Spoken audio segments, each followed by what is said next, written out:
Jaguars kicked off their second week of training camp practice. We've got another News4JAGs podcast coming your way. Jamal St series alongside Justin Barney. Justin, today a very defensive-heavy day when it comes out there to what happened out on the field. A lot of plays for the defense. Offense, a little bit shakier. You know, the picks have, on last Saturday, we saw the first 2 interceptions of camp. Defense kept the ball rolling. Today we saw more interceptions. So defense is starting to pick up that pace. And again, training camp, you can't really tell a lot until those full pads go on. No. I almost think it's more difficult for players to play when you're scaling it down and you're having to pull up from tackling, from hitting and stuff like that. So it's going to be a little bit more different when those full pads come on tomorrow. Sure, yeah. Tomorrow's the first day of full pads. Today, like I said, the defense really won the day. I mean, they were sending some pressure left and right. First one-on-ones we've seen between the wide receivers and the DBs so far at camp. Calvin Ridley versus Tyson Campbell a couple of times. Ridley won one rep.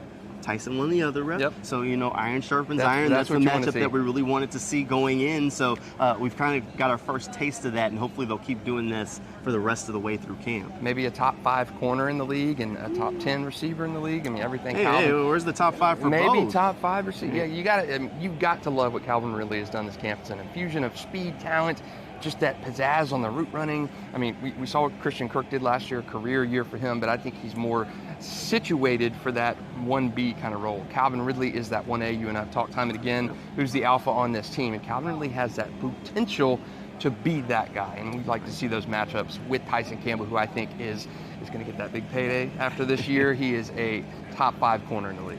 All right, probably the catch of the day, the play of the day had to be Zay Jones. He went up and over Chris Claybrooks in the end zone and then kind of caught it and stood there and looked at him. It was a very nice catch.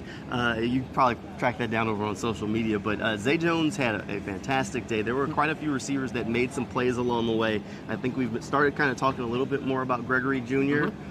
He had a nice rep during one-on-ones, came up with a pass deflection, and then a second rep against Christian Kirk. Not quite as good. Christian did end up making the catch, but it was a very nice catch by Christian Kirk. So good coverage by Greg Jr. And again, that position, we talked about this last week, that position is so big because if Greg Jr. can get in there, he supplants Trey Herndon, then you have an Antonio Johnson. Who struggled during one-on-ones. He got cooked twice by Parker Washington, a rookie. So if you can have that guy, that Greg Jr. guy, slide into that role, that is so big. Again, I think you're fine with Trey Herndon, but you want to see a guy like a Gregory Jr. take that next step. You draft and develop these guys. You spent last year on the practice squad. Greg Jr.'s gotten a lot of love. His name has been in a lot of people's mouths so far in training camp. Doug Peterson has talked about him. Mike Caldwell has talked about him, so they're hoping for big things from a guy named Gregory Jr.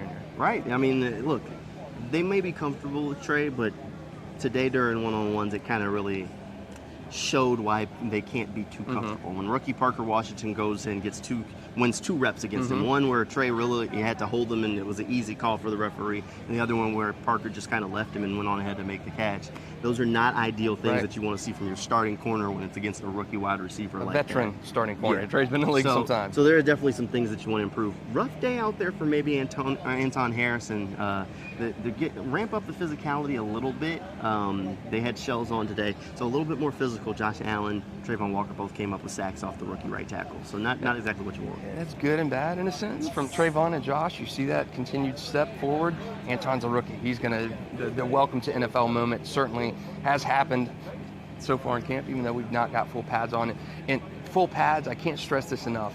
It is so important to have that performance in full pads. And last year, I remember the first training camp for full pads, the hits were just violent. The collisions were unbelievable. Guys want to hit. And I think, again, it's more difficult for guys to play scaled down like this, where you're Devin Lloyd going in for a tackle on a ball carry and you've got to touch tackle and do that. So I think a lot of the injuries you could see, we've seen some at camp so far where the guys were running, making plays, non-contact drills, and you get injured. So I think for the players' sake, they want to hit. They're ready to hit. They're ready to not pull up and tackle. So I think Anton Harrison's gonna see a little bit more of that fire starting tomorrow. We'll see if they kind of take the training wheels off tomorrow. When they put the pads on, we'll see just how much contact they actually do. Tomorrow is expected to be that first full padded practice, but that doesn't mean that they're going to be full tilt when it comes to contact. They may just do some thuds, a little bit more contact, but maybe not full go. We'll have to wait and see what Doug Peterson decides to do. We'll have another one of these News4JAGs podcasts coming your way after tomorrow's practice. You can also track down some of the ones from last week over on News4JAGs.com, as well as some of our other training camp coverage. So we'll see you next time.